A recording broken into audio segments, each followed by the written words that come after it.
Assalamualaikum, kembali lagi dengan Sidik Nuryadin Channel. Selamat siang para brother dan mas bro semua dimanapun anda berada. Pada tutorial kali ini saya akan kembali untuk memberikan ilmu kepada para brother semua, yaitu tentang penyebab dan cara mengatasi atau memperbaiki motor CBR 150 Persa ya, yang slip di bagian kopling, jadi kurang tenaga alias ngeden. Dan sebelum ke tutorialnya, saya mengucapkan terima kasih kepada semua subscriber dan penonton dimanapun anda berada. Semoga untuk ilmunya bisa bermanfaat bagi kita semua. Dan yang baru gabung, mohon untuk bantu subscribe dan like-nya ya para brother semua. Semoga channel ini bisa lebih berkembang dan bermanfaat tentunya. Oke para brother, ini kebetulan sudah saya buka di bagian kampas kopling. Nah, ini penampakan kampas koplingnya sudah aus ya, dan keras sekali ya. Ini dampaknya kalau misalkan kita sudah slip tidak ganti. Nah, yang kena adalah di bagian ini ya, di bagian penutupnya. Nah, ini kelihatan seperti ini. Ini bergaris ya. Ini bergaris tapi ini masih bisa dipakai atau kita gunakan. Nah, kemudian di bagian rumah kopling ya. Sebentar saya ambilkan dulu rumah koplingnya.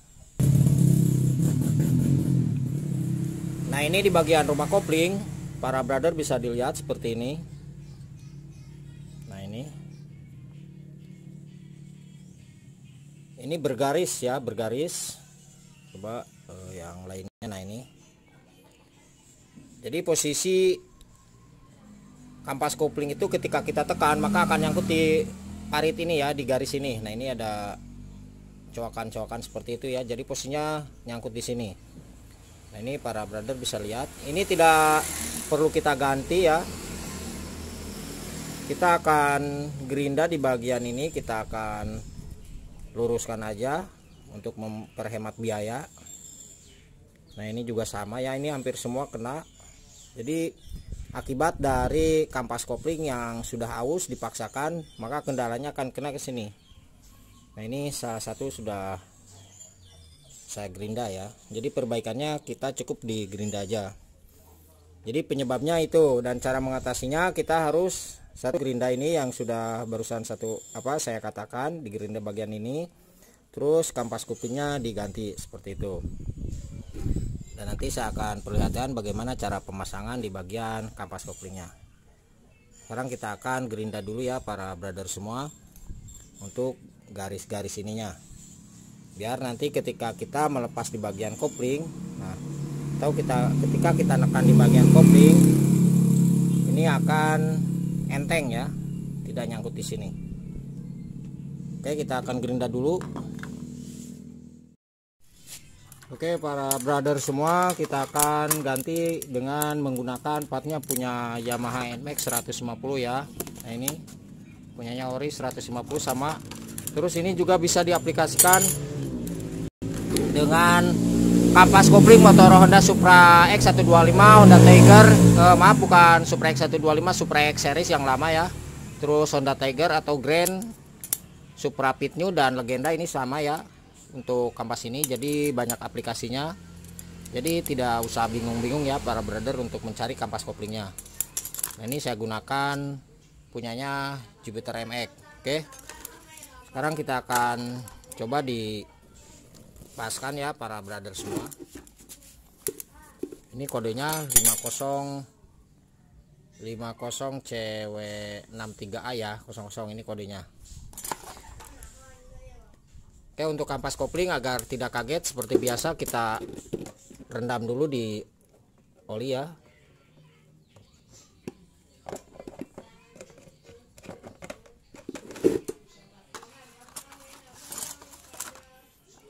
Nah, ini untuk penampakan rumah kopling yang sudah saya gerinda.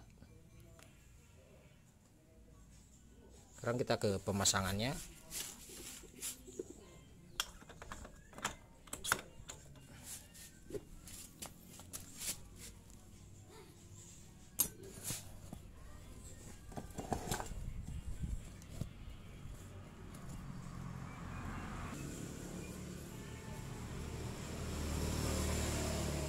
Oke, kita pasangkan untuk ininya ya para penonton semua.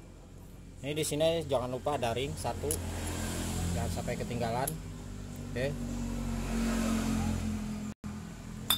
Kemudian kita pasangkan di bagian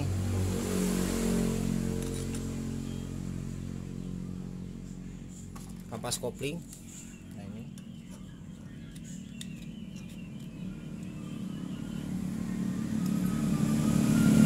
Terus plat kopling. Nah di sini ada yang tumpul, ada yang keras. Tapi tergantung para brother semua. Saya gunakan yang agak lancip. Itu posisinya maksudnya bukan lancip ya, ada yang tajam, ada yang tumpul. Nah ini tumpul, ini tajam. Jadi harus searah. Boleh yang tajam di dalam atau di luar seperti itu. Jadi jangan sampai bolak-balik ya pemasangannya. Nah ini yang tumpul kita pasangkan di dalam aja seperti ini. Oke. Kemudian kampas kopling. Jadi harus menyelang ya para brother antara kampas kopling sama plat kopling. Oke. Kemudian kita pasang kembali untuk bagian plat koplingnya, yang tumpul kita pasangkan di dalam. Jadi searah ya. Nah, terus di sini ada kampas kopling. Untuk kampas kopling bebas. Di sini ada juga nomor, itu bebas ya, bolak-balik seperti ini bebas, tidak ada pengaruh. Terus kita pasangkan di bagian plat kopling ya. Yang tumpul tentunya di dalam. Kalau misalkan mau di luar semua. Oke, kampas kopling.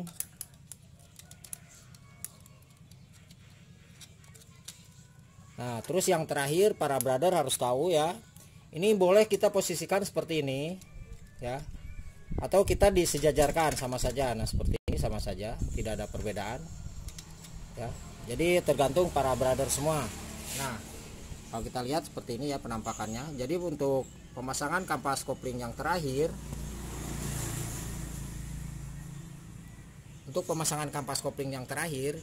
ini boleh kita posisikan seperti ini ya. Ini. Atau kita posisikan sejajar sama. Nah, ini. Nah, jadi seperti itu. Jadi bebas ya. Tergantung para brother semua. Saya akan paskan seperti ini aja ya.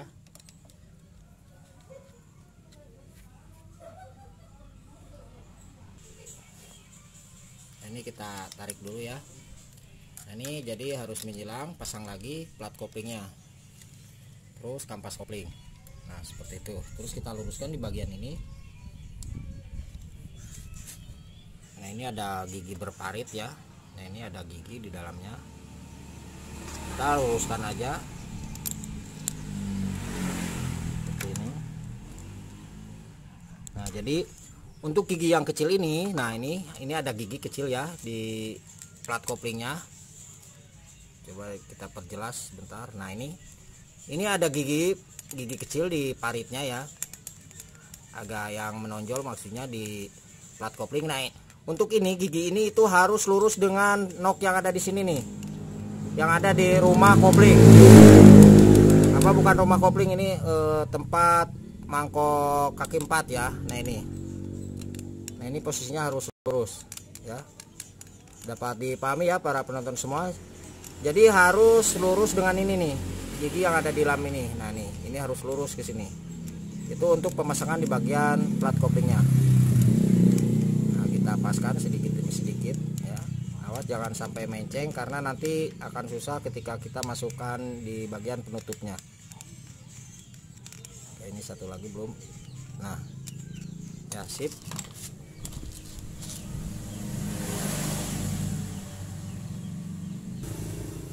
Awas jangan sampai lupa, ini ada ring ya, ini ring. Nah ini ring. Kalau tidak ada ring ataupun tidak terpasang, ini nanti ketika ngopling itu kacau balau ya.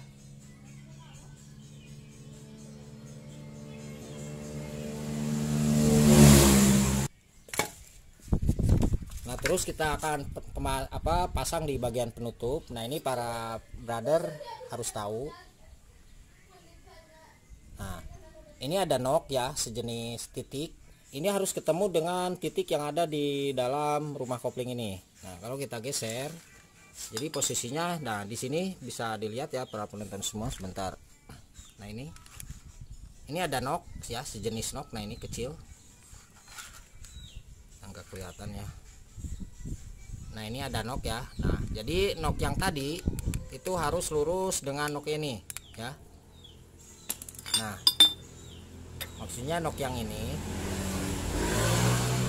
mana? Nah ini nok yang ini ya, ini harus lurus dengan nok yang ini yang ada di dalam di rumah koplingnya. Nah ini adalah tonjolannya. Jadi seperti itu cara pemasangan yang benar, karena itu adalah topnya ya.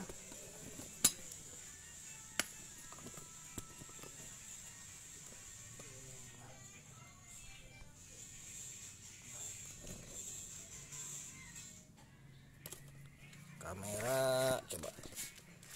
Nah ini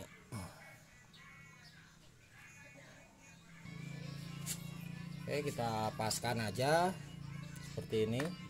Ini sambil kita goyang-goyang ya para brother semua.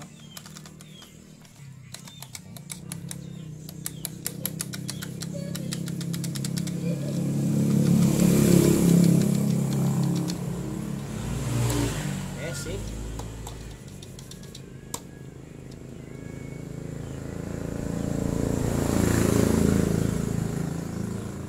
Kemudian untuk menandakan pemasangan yang benar,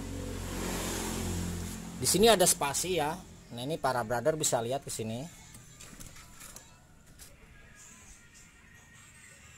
Nah di sini ada spasi. Ketika kita ini di bagian penutupnya kita tekan, maksudnya kita tarik keluar. Nah maka di bagian kampas kopling itu akan tertarik ya. Jadi ini pemasangan yang benar. Oke, jadi seperti itu cara pemasangan di kampas koplingnya. Jadi kampas, plat, kampas, plat, kampas, plat, dan seterusnya. Jadi harus berdampingan ya. Jangan sampai kampas 2, plat 2. Dan juga untuk menentukan top ini penutupnya. Nah ini harus ketemu dengan coakan yang tadi sudah saya jelaskan di dalam ya, di rumah kopling. Ini noknya. Kalau misalkan kita pasang di sini, itu posisi tutup ini, tutup penutup kampas koplingnya itu akan terangkat seperti ini ya. Nah kalau misalkan itu nggak pas akan seperti ini, terangkat keluar. Nah akan renggang. Oke, jadi seperti itu.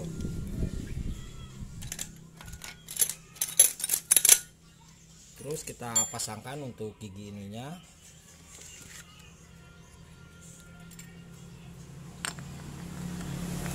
Oke, jangan lupa di dalam ada ring ya, satu.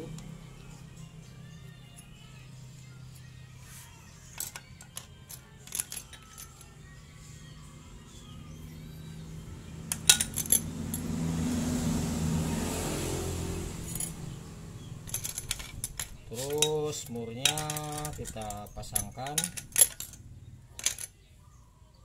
Coba ini HP.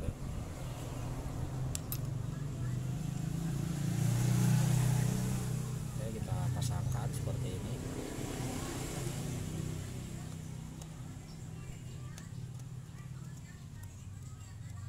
Nanti kita kencangkan ya. Terus di sini ada ring, jangan lupa untuk ring ini posisinya bolak-balik sama saja ya. Nah ini bolak-balik sama saja. Tapi alangkah baiknya kita paskan seperti ini ya.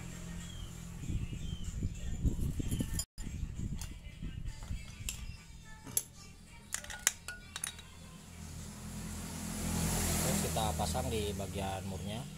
Nah ini.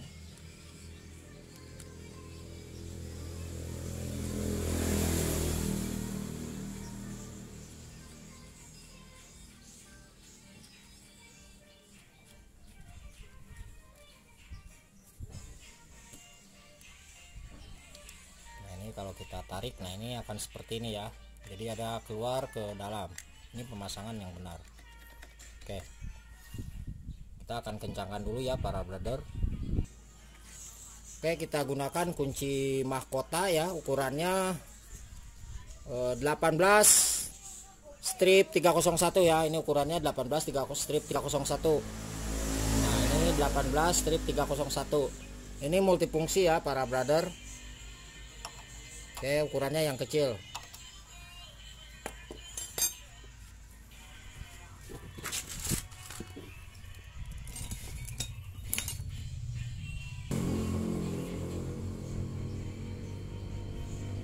Oke, kita gunakan sambungannya, sambungan sok seperti ini.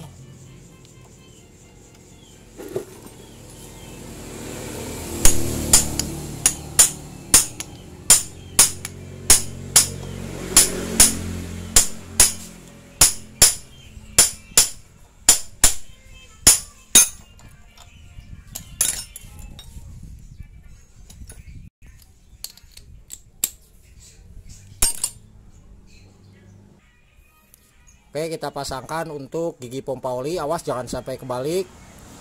Ini yang agak cekung ya, seperti ini menghadap ke dalam ya. Jadi posisi ini menghadap keluar. Kalau ini terbalik maka oli itu tidak akan naik ya. Awas, ini gigi pompa olinya. Oke, sekarang kita akan coba dibalikan seperti ini. Ini tidak akan nyangkut ya. Nah, ini posisinya tidak akan nyangkut. Nah, ini berarti berputar ya, salah pemasangannya.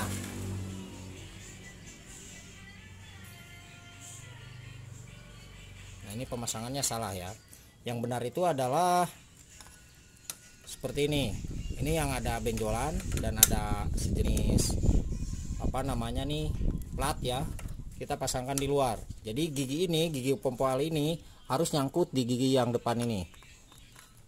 Dan untuk coakan ini kita masukkan di tempat ini. Oke, kita masukkan, kita paskan ya. Bentar nih, belum pas.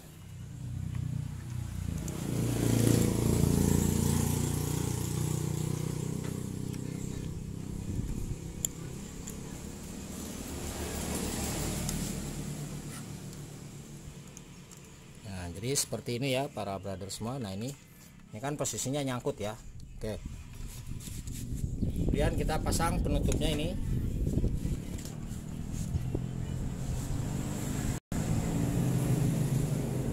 Nah, ini penutupnya kita pasangkan. Ini di sini tidak ada apa-apa ya. Kalau misalkan di bagian ini kotor kita bersihkan. Nah, ini cuma ada seal, ada packing, cuma ada packing ya. Oke, kita pasangkan. Ini bebas bolak-balik sama. Tapi harus kita sesuaikan. Nah, ini pas ya.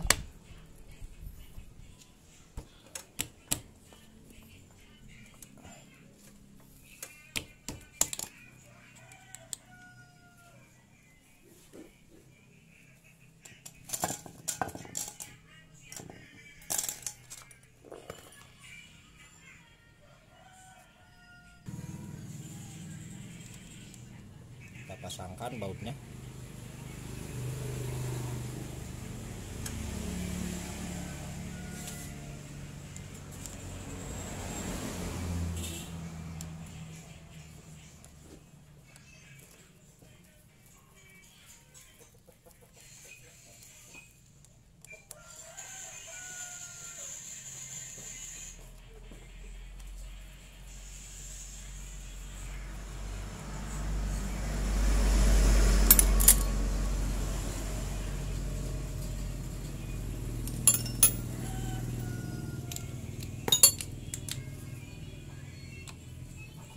Harus kencang ya, kita gunakan obeng stok.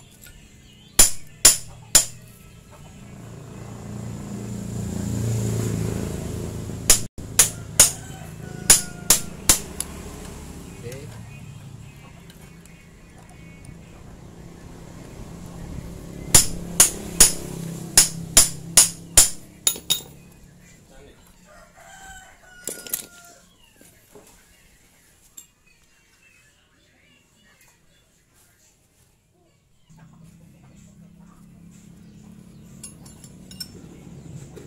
Oke, jangan lupa baut ininya dikencangkan ya. Ini baut ininya, baut 19 dikencangkan. Nah, terus untuk pemasangan di bagian ini per, ini bolak-balik sama saja, tidak ada perbedaan.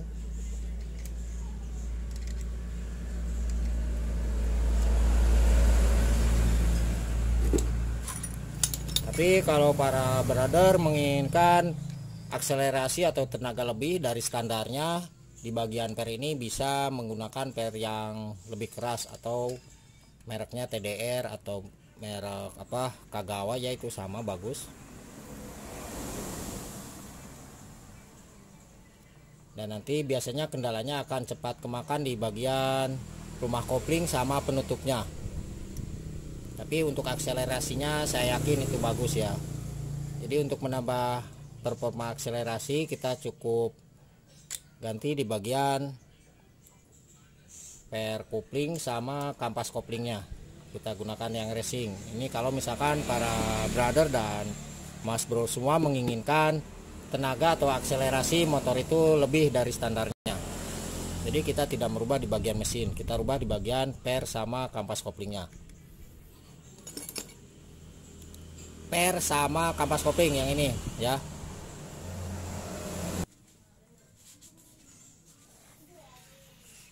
Oke, kita pasangkan untuk ininya. Awas ini jangan sampai kebalik, yang ada klakernya posisi klaker di luar ya. Ini tidak ada tempat klaker di dalam, jadi posisinya harus seperti ini. Yang ada klaker atau bearing kita posisikan di luar. Dan untuk per koplingnya saya kasih tahu sekali lagi, itu bolak-balik sama saja.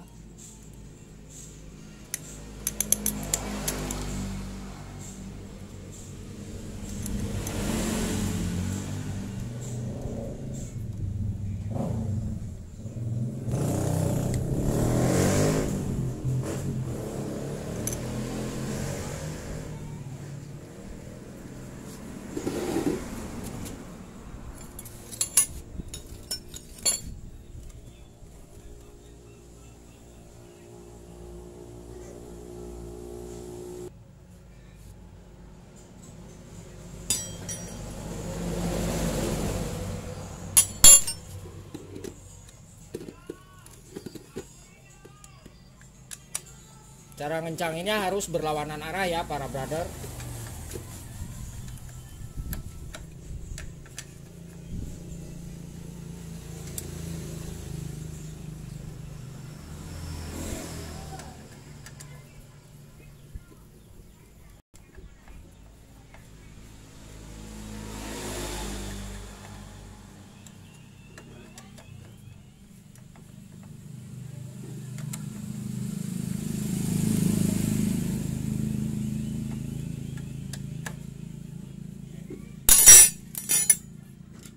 Per koplingnya jangan sampai menceng, harus lurus.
Jadi paskan per koplingnya di sini ya. Nah ini para brother bisa dilihat, ujung ini harus lurus dengan per yang ada di dalam ya.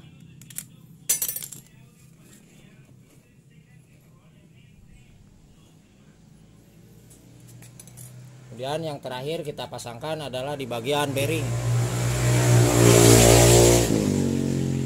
Nah untuk pemasangan bearing ini bolak-balik sama aja. Kita pasangkan.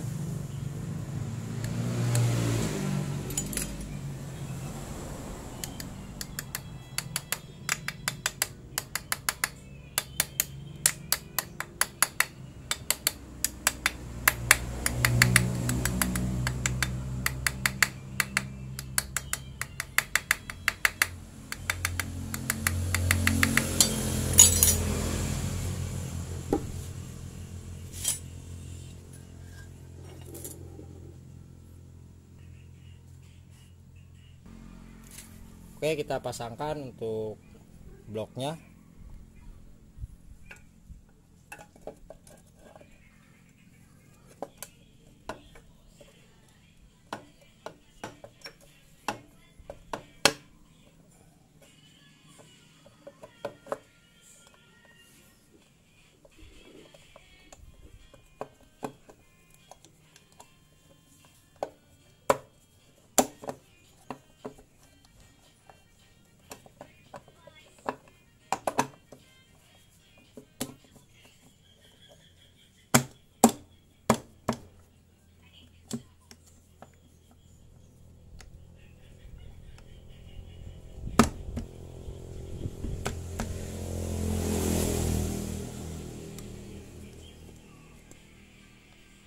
Ini para brother bisa dilihat ya,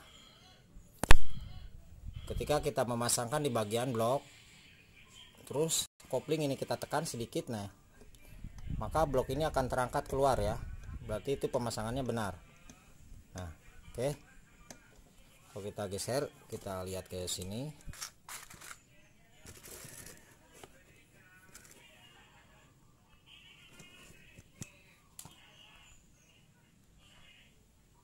Nah, bentar. Nah, ini saya akan angkat sedikit. Nah, ini akan membuka ya di bagian blok. Berarti pemasangannya benar. Oke, jadi seperti itu ya para penonton.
Untuk pemasangan baut yang benar itu kisaran 1 cm ya, seperti ini.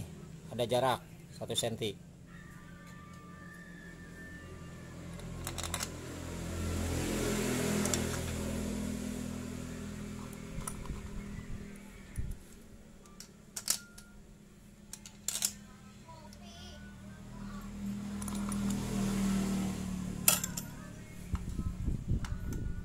Awas ini jangan lupa kita pasangkan.